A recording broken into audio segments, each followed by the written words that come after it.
Bonjour à tous, on va parler aujourd'hui des décrotoirs. Un décrotoir ou un gratte-boue est un dispositif composé d'une lame de métal simple ou ouvragée fixée sur le mur ou sur le sol de la porte d'un bâtiment pour permettre aux visiteurs de gratter la semelle de leurs chaussures avant d'entrer.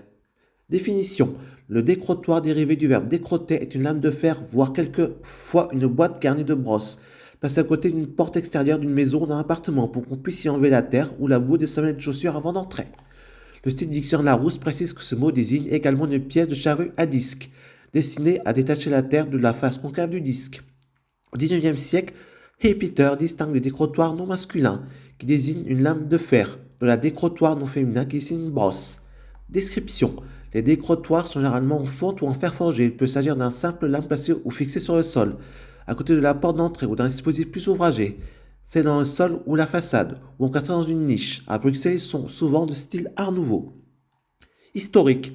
Les décrotoirs sont apparus en même temps que les trottoirs des grandes villes à la fin du XVIIIe siècle. À l'origine, simplement c'est dans le trottoir. Certains modèles ont été interdits car ils constituaient des obstacles dangereux. Ils ont alors été placés dans des niches, dans les façades. Très répandus au cours du XIXe siècle et au début du XXe siècle, dans de nombreuses métropoles occidentales. Il en existe encore notamment dans les rues de New York, Londres, Bruxelles, où plus de 700 modèles différents ont été recensés, ainsi qu'à Paris, Marseille, Lille et Toulouse, tournés entre autres.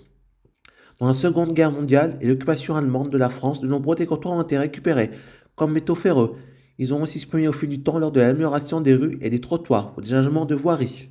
Ce type d'équipement existe également dans les dépendances du château de Versailles. Si un tas d'usure indique une utilisation fréquente, il n'est pas certain qu'ils sont contemporains des bâtiments.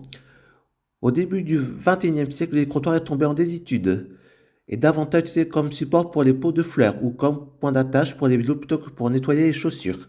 Exposition aussi, est organisée en août 2011 avec comme sujet les trottoirs bruxellois, au Hall Saint-Géry, un ancien marché couvert situé en plein centre-ville de Bruxelles, avec environ un millier de photos prises par le photographe belge Christophe Hollemans, lui-même auteur de nombreuses transcrire ses installations.